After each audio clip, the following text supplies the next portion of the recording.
밑에 적어 놓으면 이렇게 이야기를 하면 저는 이해가 잘 안 돼요. 그래서 이거를 좀 풀어요. 알기 쉽게. 그래서 어떻게 푸느냐. 이렇게 이제 좀 합니다.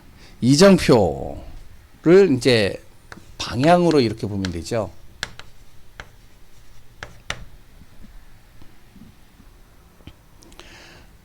그러니까 다시 얘기를 하면 내가 하는 모든 기도가 방향이 맞아야 된다는 거예요.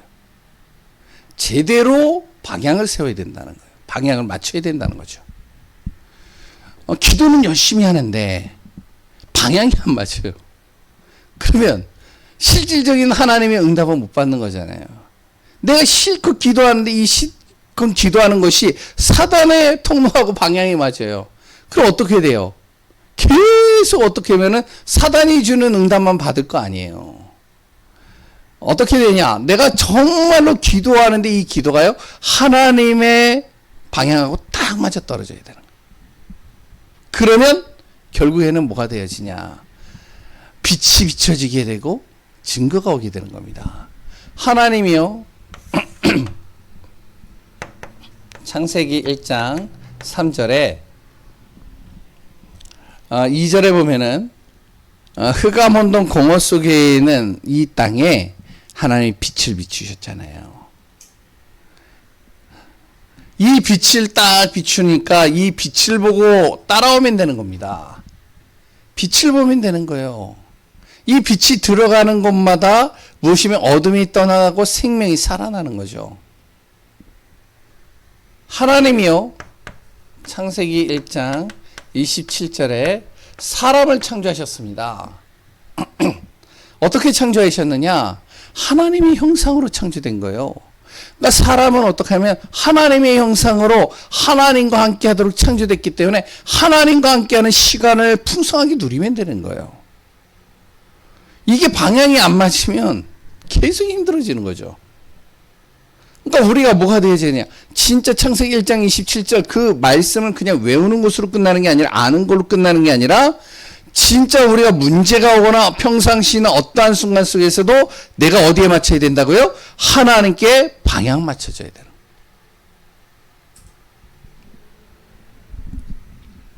그 하나님이 나에게 무엇을요? 창세기 2장 7절에 생기를 불어넣으신 겁니다. 생기를 불어넣으셔서 하나님의 기운을 거기다 집어넣으신 거예요. 그러니까 나는 하나님하고 교제할 수 있는 특권을 가졌고 하나님을 만날 수 있는 특권이 주어져 있고 하나님의 은혜 속에 들어갈 수 있고 하나님이 주시는 응답을 내가 누릴 수 있는 특권을 가진 거죠. 근데 자꾸 다른 데서 응답을 찾는다 그러면 힘들어지는 거죠. 하나님이 방향을 주시는 거잖아요. 딱. 지금 이 땅에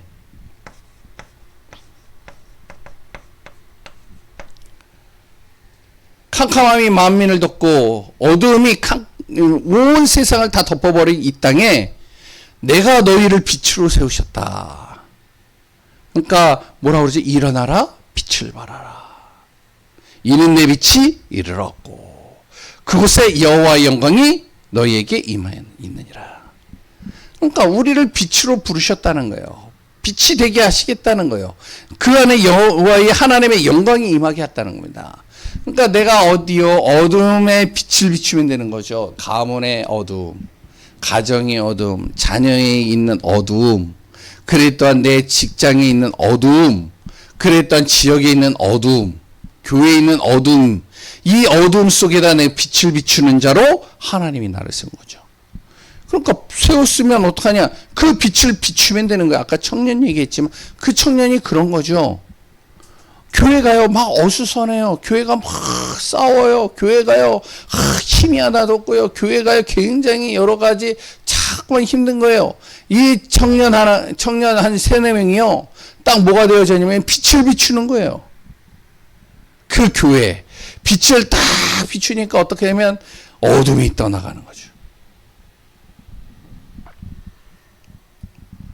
지금 우리는 무엇이 되어져야 되냐? 사도행전 완벽한 하나님께서요 답을 주셨잖아요. 1, 3, 8이잖아요.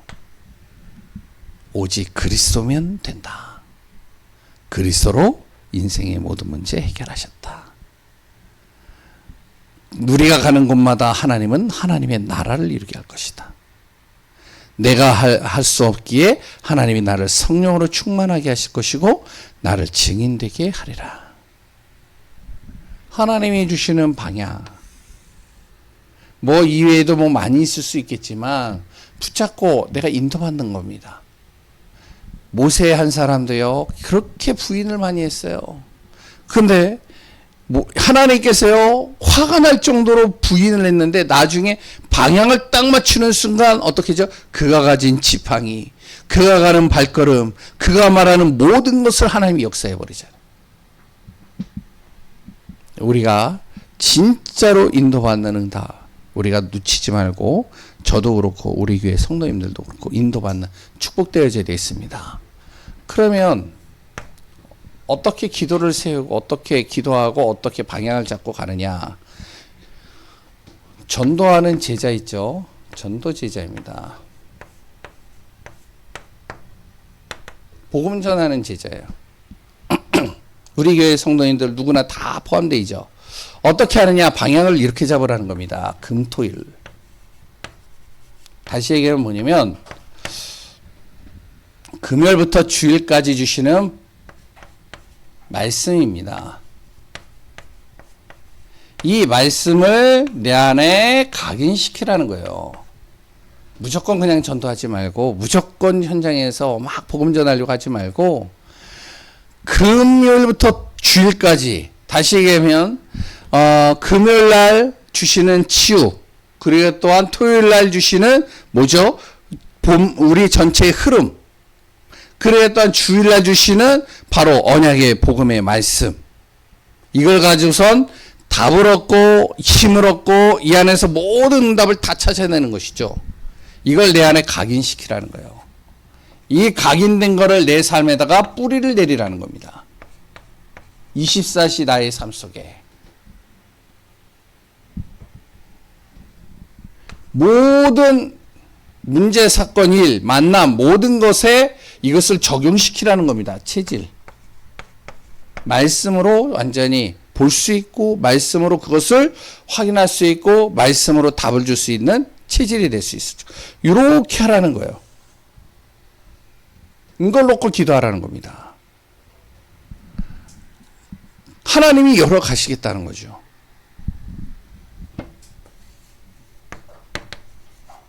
후대입니다.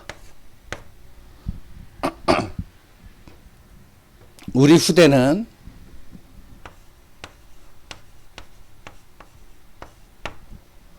이걸 놓고 항상 마음에 품고 기도하라는 거죠. 뭐죠?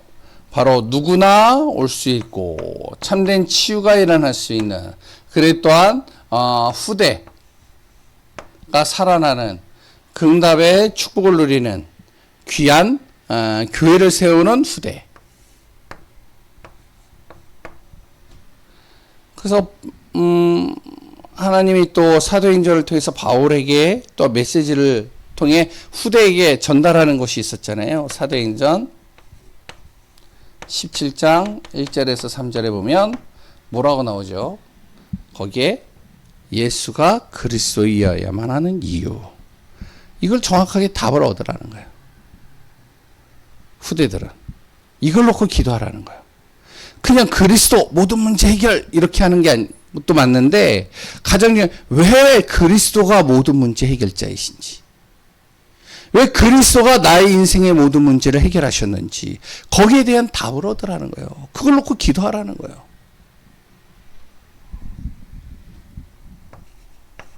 사도행전 18장 4절. 바로 후대는 예배와 기도가 왜 중요한지를 항상 기도하고 인도받으라는 겁니다. 왜 자꾸 예배를 드리라고 하는지, 왜 모든 것을 기도하라고 하는지, 그래야 무엇이 되면 누구나 올 수 있고, 누구나 치유가 되어지고, 누구나 정말 렘넌트가 영적 서밋 되어지는 응답들을 후대를 통해서 얻을 수 있고 확인할 수 있고 그걸 받을 수 있다는 거죠. 그러니까 우리가요, 정말로 우리 후대들이 이런 비밀을 가지고 기도할 수 있도록 도울 때 기도해라 이런 말이 필요가 없는 것 같아요. 저도 이제 뭐 어렸을 때도 그렇지만 진짜 그런 것 같아요. 예수 그리스도 이름으로 기도하면 응답받는다 이렇게 얘기를 하고, 그랬던 뭐 이제 무서웠거나 아니면은 여러 가지 악몽에 시달리거나 두려울 때 예수 그리스도 이름으로 사단아 물러가라 이렇게 얘기를 하라고 그러는데, 왜 예수 그리스도 이름으로 해야 되는지를 모른 거예요. 어렸을 때 누구도 거기에 대한 답을 못 준 거예요. 안 준 거예요. 그냥 따라만 하라고 했으니까. 우리 랩런트들이요, 여기에 대해서 정확하게 이유와 답을 딱 가지고 있으면 말할 필요가 없는 거죠. 왜 예배를 드려야지만 되는지, 기도해야 되는지를 정확하게 랩런트들이 딱 답을 얻고 있으면 예배 드리라, 기도해라 말할 필요가 없는 거죠.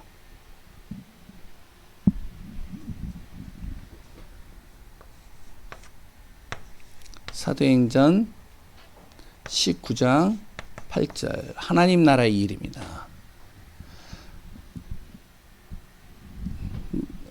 우리의 현장과 삶 속에 하나님의 나라가 임해야지만 되는 거예요.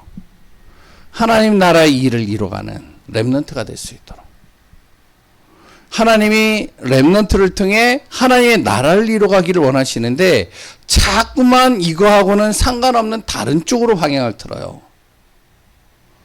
그러니까 자꾸 불신자들에게 지는 거고요. 불신자에게 끌려다니는 거고요. 그 속에서 힘이라고는 하나도 없는 렘넌트가 되어버리는 거죠. 그러니까 무엇이 되면 이걸 놓고 방향을 잡고 기도하라는 겁니다. 기도로 방향을 제대로, 하나님이 주시는 방향을 제대로만 잡아도 제대로 응답받는 겁니다. 세 번째는 비밀결사대예요.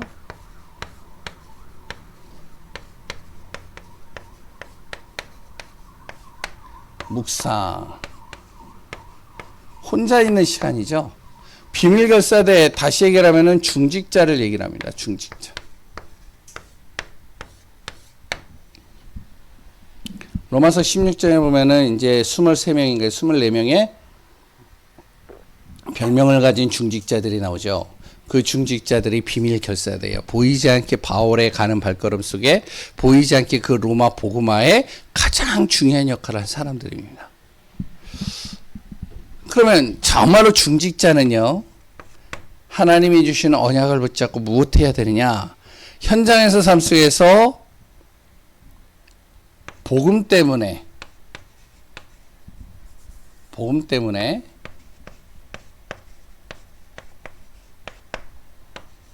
남은 자라는 사실을 잊지 말아야 되는 겁니다. 복음 때문에 하나님이 남겨놓으셨다는 거예요. 나를. 그래 또한 나를 하나님께서는요, 어디를 가든지 간에 복음으로 살리는 자가 되기를 원하신다는 겁니다. 순례자. 이거를 이렇게 지울게요.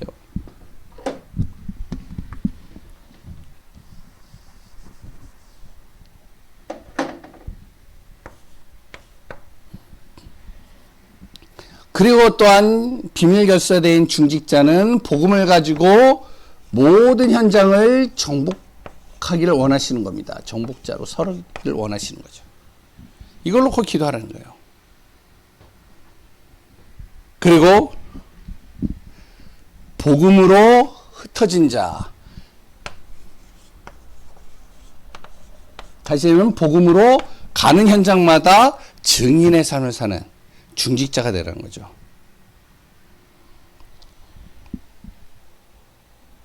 예, 여기다 쓰겠습니다. 죄송합니다.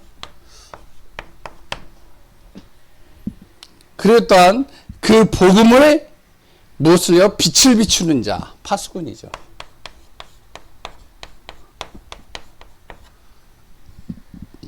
중직자는 이렇게 현장에서 인도받고 응답받으라는 거죠. 그리고 복음으로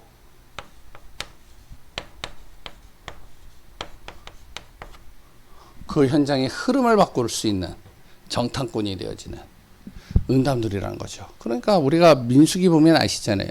정탐꾼을 보냈는데 근데 그 정탐꾼 보내기 전에 이스라엘 백성들이요, 이제 가나안 땅에 들어가고자 하는 그런 설레임이 가득했어요. 소망이 가득했죠. 하나님의 말씀도 있었고, 그러니까 믿음 가지고 충만해가지고 딱 있는데, 정탐꾼을 딱 보내가지고 정탐꾼이 돌아와서 보고를 하는데 완전히 불신앙으로 빠져버렸잖아요. 그런데 이제 나중에 또 이제 정탐꾼 2명을 또 보내가지고 돌아오는데, 그 정탐꾼 2명을 통해가지고 어떻게 하면은 요단강을 건너고 여리고를 점령하고 정복하고 또 하나님의 나라와 뜻을 이룰 가나안 정복을 이뤄갔잖아요. 그러니까 이 정탐꾼은 굉장히 중요한 겁니다. 우리 중직자 한 사람이요, 굉장히 중요한 사람들이죠. 그래서 가는 곳마다 영적인 흐름을 바꾸는 거예요. 그리고 복음을 가지고 깃발을 드는 사람입니다. 깃발을 들고 가는 사람이에요. 예전에 이제 6.25나 아니면 이렇게 전쟁 영화를 이렇게 보게 되면 뭐냐면 이렇게 깃발을 막 들고 가는 사람이 있어요. 그래 이제 그 깃발을 들고 가는데 중요한 건 뭐냐면, 아니 총을 놔두고 깃발을 든다니까요. 지금 적이 이제 총을 쏘고 화살을 쏘는데 근데 깃발을 들고만 가는 거예요. 그걸 막으려고 생각도 안 해요. 그냥 막 깃발을 들고만 가요. 근데 중요한 건 뭐냐, 거기에 있는 모든 동료들이요, 그 깃발을 보고 돌진하는 거예요. 그만큼 깃발이 중요한 거예요. 그 깃발을 그 고지에다가 딱 꽂는 순간 어떡하냐, 다 환호하는 겁니다. 그렇게 깃발을 가진 사람이 굉장히 중요한 거죠. 그래서 여호와 니시, 여호와의 깃발, 다시 말해 승리라고 얘기를 하잖아요. 바로 중직자는요, 그런 사람이 되어야 돼요. 복음으로 승리하는 자. 그래서 우리가 방향을 잘 잡고 인도받는 것이죠. 전도 제자. 어떻게 인도받고 응답받을 것이냐. 그랬던 후대. 하나님의 말씀의 언약을 통해서 진짜 여기에 대한 이유와 답을 찾고 인도받는 사람. 중직자. 비밀결사대. 현장에서 삶 속에서 내가 어떠한 존재인지를 정확하게 알고 그것을 가지고 기도하며 인도받는 자. 그랬을 때 하나님은 전도의 문을 여시고 하나님의 뜻과 계획을 이뤄가는 응답, 하나님이 세워가실 것이라 믿습니다. 복음을 전하는 데에는요, 무엇이 바로 이유가 없습니다. 다른 이유가요. 저도 그렇고요, 우리 성도님들도 그렇고, 그래서 우리가 진짜 이 지역과 현장에, 또한 내 가정과 가문에 빛을 발하는 귀한 응답 속에 있는 한 분 한 분들이 되시기를 소원합니다. 기도하겠습니다. 하나님 감사합니다. 우리가 하는 모든 기도가 하나님과 방향이 맞아지고 그 이정표를 가지고 내가 하나하나 인도받으며 중직자로서, 또한 우리 렘넌트로서, 전도 제자로서 진짜로 하나님의 나라를 이뤄가는 귀한 분들 되게 하여 주옵소서. 성령의 충만함 속에 있기를 소원하며 살아계신 예수 그리스도의 이름으로 기도합니다. 아멘.